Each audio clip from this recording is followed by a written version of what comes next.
Hey everyone, tuning in from Miami-Dade, ready for a deep dive into what's been buzzing across social media today. Yeah, you guys sent over a ton of stuff, screenshots, links. Wow, there's a lot going on. Seriously.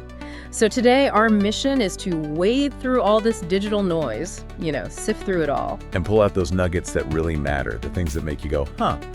And maybe understand a bit more about what's driving the conversation in our city. Exactly. We're looking at everything from the juiciest gossip to the political debates heating things up, economic analyses, even some music confessions. We're aiming for a full picture, analyzing different angles, and figuring out what it all means for the Miami-Dade community. All right, let's kick things off with a big one. The man himself, Alex Otaola from Cubanos para Mundo. Ah, yes. His show, Hola, Otaola, definitely stirred the pot today, as usual. This guy doesn't hold back, does he? Not at all. And what's fascinating is how he jumps between topics from the totally bizarre to the really serious, all with that signature direct style. Like questioning that supposed Katy Perry space mission. Seriously. Right. Asking his audience if they actually bought that story. Well, it's a way to start. What does that even tell us, though? Katy Perry in space. Well, I think it shows how Otaola uses even like weird rumors or quirky news items to engage his audience, right?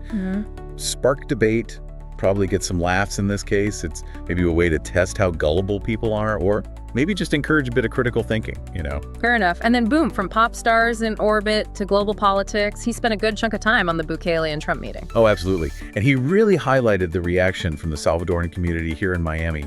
Showed videos of their support, the excitement. Yeah, you could see that. It clearly struck a chord. That hits a really important nerve for a significant part of the Miami-Dade population. The Salvadoran diaspora here follows politics back home and U.S. relations very closely, so that coverage resonates deeply. And he didn't shy away from local controversies either. That whole fluoride decision by Daniela Levin Cava, still making waves. He even mentioned some kind of satirical doll being used in protest. Yeah.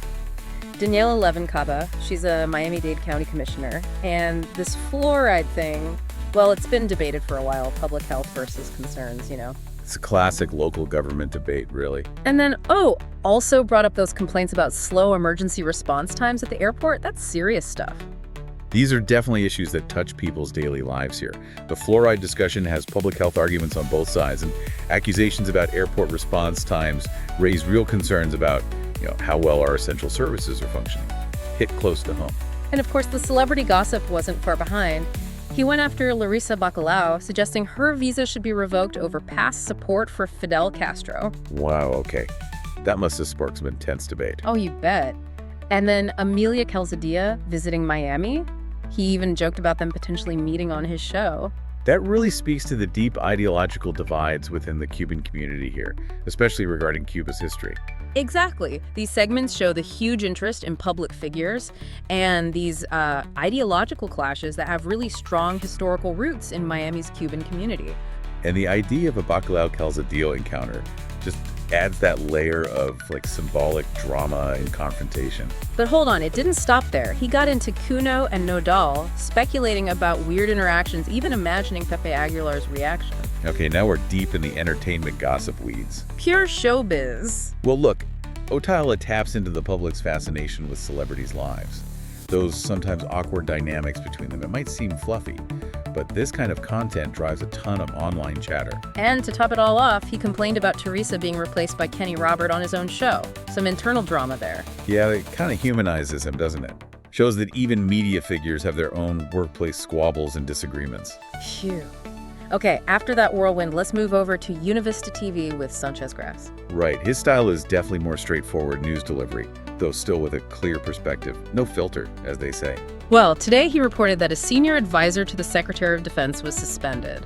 Something about allegedly leaking info from the Trump administration. Yeah, that's a potentially major story. National scope, possible significant fallout. Sounds like it. It goes way beyond local stuff. Absolutely. Leaks of sensitive information at that level are always a serious matter. But Univista wasn't all serious politics.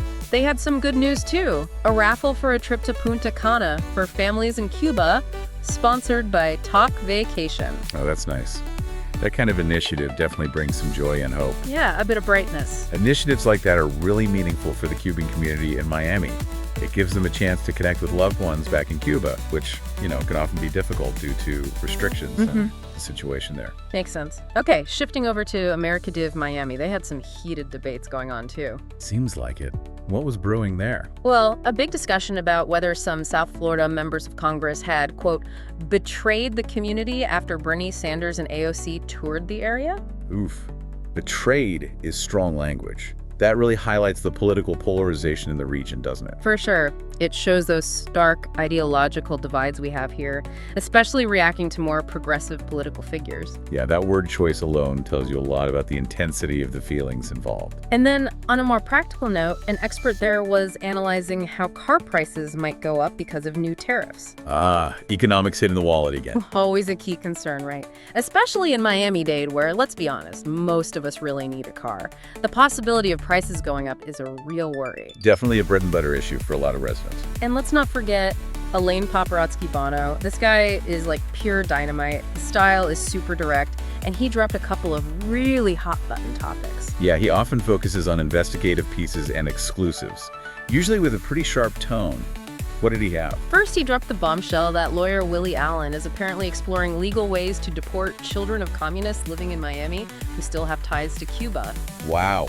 Okay, that is extremely sensitive. That must be generating some serious reaction. You can imagine it touches on really raw nerves in the Cuban community here. Ideas about justice, accountability, the legacy of the communist government affecting families who left. Absolutely. It's hugely controversial. It sparks intense debates about rights, justice, and how much children should be held responsible for their parents' actions or affiliations. A very thorny issue. And his other exclusive was about alleged theft of medical supplies in Cuba by people connected to the Communist Party. Another serious allegation about the situation on the island. Yeah, a really grave charge. If true, it points to a desperate situation with access to basic healthcare resources, and it would definitely fuel a lot of anger and indignation among people here with families still in Cuba. Understandably so. Access to medicine is a fundamental concern. Okay, let's switch gears a bit now to Alberto Iturralde from Negocios TV. His show isn't strictly Miami-focused, but his critical take on the markets definitely gets attention here. Right. Iturralde's known for being pretty skeptical, often going against the grain, especially when it comes to the tech sector. He doesn't just follow the herd. Well, he's been consistently critical of tech companies, even mentioning NVIDIA specifically. And he often recommends looking for opportunities in less popular companies, sometimes even in Europe. That contrarian view is his trademark. And remember, he previously warned about what he called Trump's big lie against China being used to manipulate investors. He definitely has his own perspective. Yeah, what Iturralde offers is that reminder to stay critical, not get swept up in market hype. His advice to look beyond the hot stocks and his warnings about potential manipulation, those are valuable points for any investor to consider. And based on his analysis, he seems to think there needs to be a sort of purge in the tech sector, and maybe luxury goods could rebound after a correction. Interesting predictions. It reflects that cyclical view of the economy booms and busts. Yeah. The idea that after a potential tech downturn, other sectors like luxury might see growth again. Some food for thought for anyone with savings invested. Definitely. Market insights to keep in mind. Okay, let's soften the tone a bit now and talk about Devon from Destino Talk. He got really personal about his musical comeback and his journey. Devon. Yeah, he offered a really candid look at the challenges he faced and why he decided to return to music. He was quite open about why he took a break, wasn't he? Mentioned disagreements with Planet Record Ferrante over musical direction. Yeah, creative differences. That tension between artists and labels about the direction of the music is a common story, unfortunately. It must be tough when you're not on the same page creatively. Exactly. It highlights those sometimes conflicting pressures between an artist's vision and the business side of the music industry. But the good news is, he's back. And he mentioned collaborations, including one with Chimbala. That sounds like an interesting mix. It does. And he confirmed an upcoming concert here at Flamingo and a new album. So, exciting stuff for his fans. Definitely. His return and these new projects show he's still committed. And working with someone like Chimbala suggests maybe he's exploring some new sounds, trying to reach a wider audience, perhaps. Could be. It's a positive sign for his listeners. And he also talked pretty frankly about royalties and the financial side of the music biz, giving a dose of reality that you don't always hear. Yeah, that was refreshing. It's important for artists to share that realistic perspective on the economics of their work. because the musician's life often gets overly romanticized. It's not all fame and fortune. True that. All right, nearly rounding things out now with Alina Villafaña on America Revelada en Español. She took a close analytical look at the Trump administration's funding cuts to organizations involved in political activism. Villafaña's approach is typically very analytical, focusing on policy and its ideological impact. Her main point seemed to be questioning the use of taxpayer money to fund specific political agendas. That's a pretty fundamental debate about the role of government versus civil society organizations. A classic debate, really. And she referenced other topics she's covered, like cuts to the WHO, USAID, and the Planned Parenthood controversies. She definitely offers a critical perspective on the U.S. political landscape. Her analysis really prompts you to think about how public funds are allocated and what role various organizations should play in society, plus the ripple effects of government policy decisions. Okay, and wrapping up our tour today with El Juez, the judge on America TV Miami.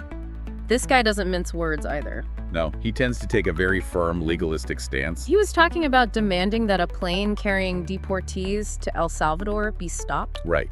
He saw it as a challenge to the administration's authority, a contempt issue, basically. But the Supreme Court didn't ultimately side with him on that specific action.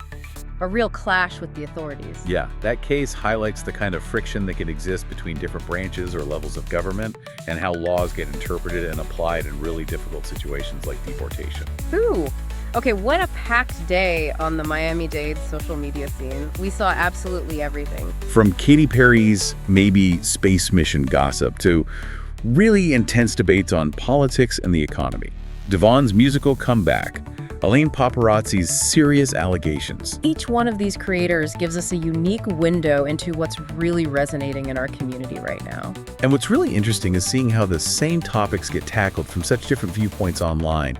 It generates this incredibly rich, sometimes clashing conversation. Yeah, it really shows the diversity of opinion and, honestly, the passion people in Miami-Dade have for the issues that affect them. Absolutely. There's a lot of energy here. Well, we hope this deep dive gave you all a clearer, maybe even entertaining look at what was being talked about today. What did you make of it all? That Katy Perry thing? Yeah. Believable or just bizarre?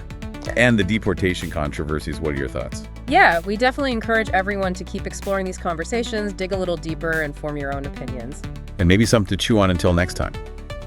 How much do you think these online discussions, these social media debates, actually influence the real-world decisions being made, both locally here in Miami and maybe even nationally? That's a big question. Something to keep mulling over. Definitely. All right, everyone, thanks for tuning in. Until the next deep dive.